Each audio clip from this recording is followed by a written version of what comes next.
This massive tree is down just like so many others all across the city. We have details in a live report.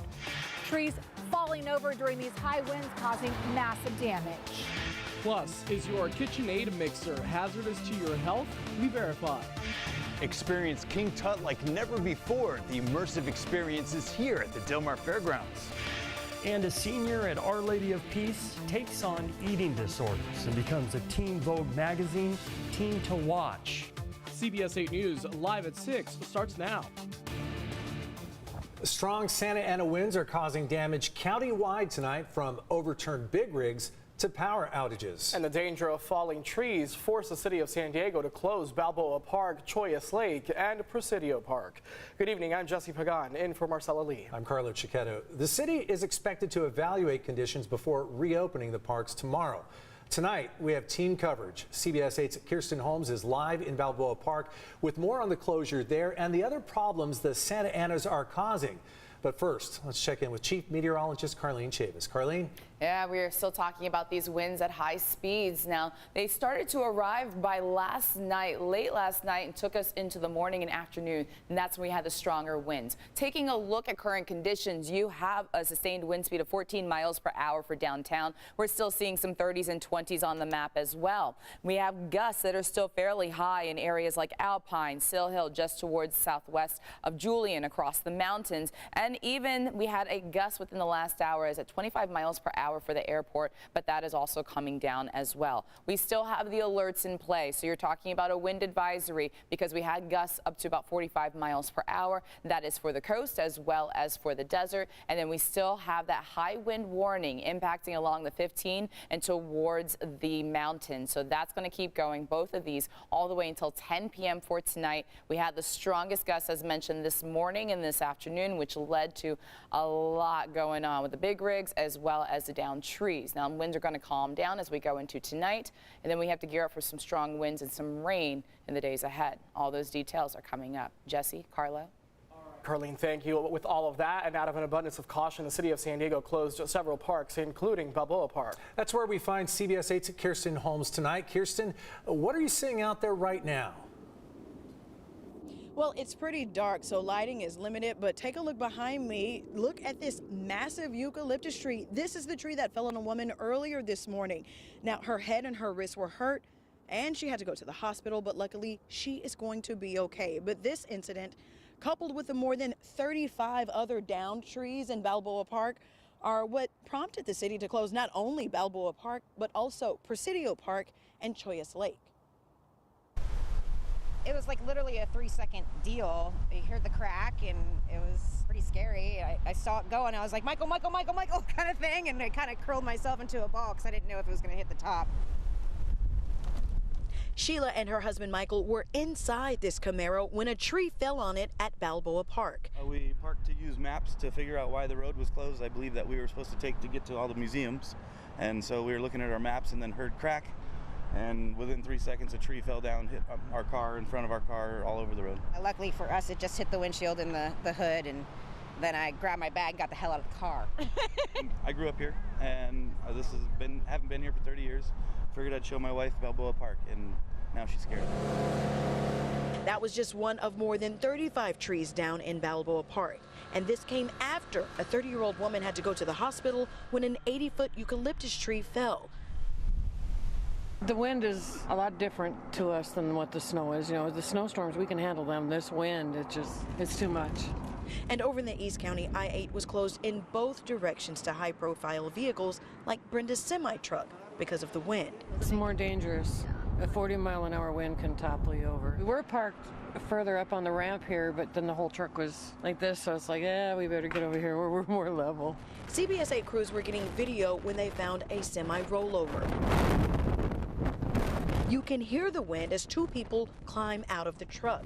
And that was the second rollover. Those rollovers and the potential for more are why CHP closed the 8 near East Willows in both directions. Our photographer Jay Erdman says he had to hold onto the highway railing just to steady himself because wind gusts were so fast. All right, you're taking a live look at Balboa Park right now. This is the scene where an 80-foot eucalyptus tree fell. Remember, a woman was hurt. Thankfully, she's going to be okay. Now, with all of this wind, SDG&E says as many as 8,000 customers in our area experienced outages today. And when was the last time you heard of Balboa Park being closed? The city says they're closing it out of an abundance of caution. You can see people are still here walking around the area. The city says please do avoid Balboa Park right now. But the last time they say they closed Balboa Park like this was back in the late 90s when more than 40 trees fell over because of wet weather. Reporting live for CBS 8, I'm Kirsten Holmes. Back to you. All right, Kirsten, thank you. CBS 8's team coverage continues in our next half hour at 6:30. CBS 8's Abby Black will show us more of the damage and near misses the strong winds caused across the county. And show us the weather and wind where you live if you can do so safely. Share your pictures and videos through the CBS 8 app. Go to the Near Me section at the bottom and click on the Share With Us button. San Diego police investigators are still looking into an attempted kidnapping this week, which led them to the Carmel Mountain Ranch area today. They say they were looking for a homeless encampment reported near where someone tried to abduct a 9-year-old girl. The girl says a man tried to kidnap her near Shoal Creek Elementary Tuesday. She was able to break away and run to safety. The man who tried to grab her ran away and is still out there. We're going to pursue any leads and tips that come in and run it down to its logical conclusion, and hopefully we'll find a suspect and go from there. This is a police sketch of the suspected kidnapper. They say he's about 5'11" and was wearing dark clothes and a mask, as you can see there. If you know anything, call Crime Stoppers. A judge ruled yesterday that Larry Miliete can be tried on murder charges in the death of his still missing wife, Maya. But could there be a plea deal? As CBS 8's David Goffredson reports, the district attorney's office is very much aware that Maya Miliete's family desperately wants to find her body.